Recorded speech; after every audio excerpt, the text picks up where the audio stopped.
What's happening, guys? This is James Blom from MMOHuts.com, and it's about time we take a first look at the mighty quest for epic loot from Ubisoft. And this game is a unique twist on different genres, but you could probably describe it as a cross between Diablo 3 and the mobile game Clash of Clans. It's basically a castle building and defense game with the attack mode sporting an isometric view, and a search for loot. Hopefully epic loot. They just finished up the second open house beta test, reverting back some of the supposedly pay-to-win elements, and now that that's all fine and dandy, let's check out the game. So, how does this game work? Well, that depends on how you want to start. You can start by attacking someone else's castle, like you see me trying to do here, or you can work on your own castle and build up your defense. In reality, you should be doing both. So let's start with the offense. You can choose between three classes currently: the Knight, the Archer, and the Mage. And they're pretty straightforward. The Mage is currently only available to players who purchase the specific Founders Packs. But once you've chosen a class, you can actually work your way through default dungeons made by the developers, or you can start by raiding other players' castles around you. Starting off with the preset dungeons is probably a good idea if you're new to the game, because the dungeons are pretty easy. You start off building some of your gear, and even some of the lower level dungeons made by players can get pretty tough, because as you'll see, it's up to you to build up your defenses to keep other players away from your own gold. Now, once you start attacking, you'll notice the game is very mouse-driven. It's like most isometric games. Left-click is your basic attack, right-click, and 1 through 4 cast your spells. Now, of course, the object here is to crush defenses. Try not to let them crush you. Pick up loot along the way that has stats that help your character increase in offense and defense and various attributes. And you've got to try to do it in a certain time frame in order to get the rewards of the castle itself. And yeah, you're going to run into all kinds of traps like these glue pots or these spiky hamster wheel thingies. But it's these baddies like this that you really have to worry about. Now, you can set up your hero's skills to your liking as you level up and gain more, but since everyone's castle for the most part is set up different, you might not know exactly what skills are best for the job. You might need a high damage skill for single bosses like Sir Nottingham here, or some sort of AoE spells for groups. And you'll notice that as you get to various levels in the game, it can get pretty challenging. Early game is a killer. Once you go up against one of these Pete Poundmore guys, these guys are ridiculous. There might be some balancing issues here. Like, maybe don't nerf Pete Poundmore, just, you know, add more early gear that gives you better movement speed. At least that way you can get away from the guy.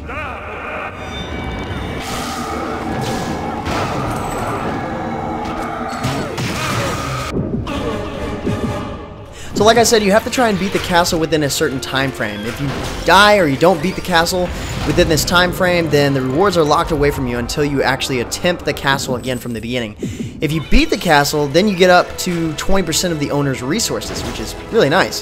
The rewards for defeating a castle includes a nice chunk of gold and another resource called Life Force. Life Force is used in the defense side of the game to purchase all of your creatures and traps for your defenses, along with the research to be able to upgrade them.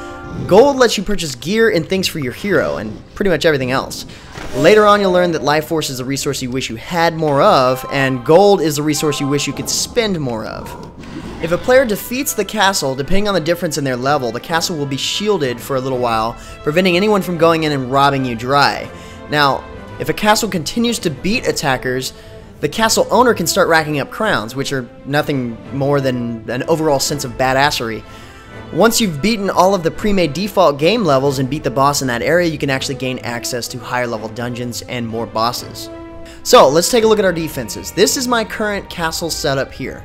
I've added several rooms and defenses to make it look this way, but your castle is where you create your defenses, of course, harvest your resources, level up your hero, and even purchase potions and gear.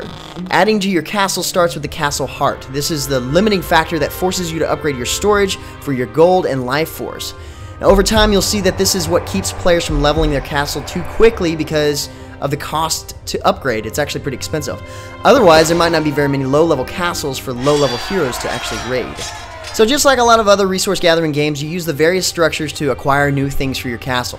Like the classes, these are also pretty straightforward. The Architect's Office supplies other structures, the Hero Trainer levels up your heroes, the Potion Brewery, well, you get the point.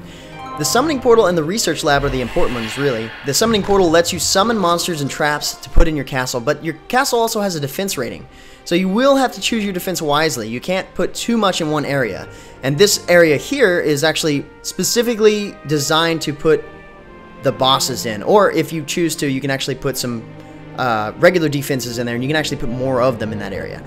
You can pick up and move your minions around, but you want to try and make it so that a lot of baddies get aggroed at once, and you'll see what I mean as you get into higher level dungeons. Because the higher level dungeons, these guys are like masters at this, and I'll give you a taste of what that's like at the end of the video. So anything and everything requires one resource or the other, so it takes a little while to gather these resources. You can always check your mines that take a short while to mine at small amounts of gold and whatnot. Or you can pick up the gold from fallen heroes who have failed to beat your defenses. If you get good at setting up your castle, then there will be a lot of these. And the cool part is that you can watch replays of other players either beating or dying to your defenses, so you can figure out what works and what doesn't.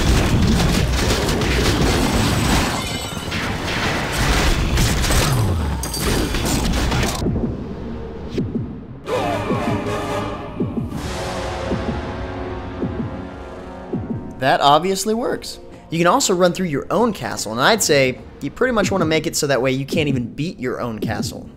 See, for a short time there, the developers made it to where players could just buy their way out of waiting for things to complete.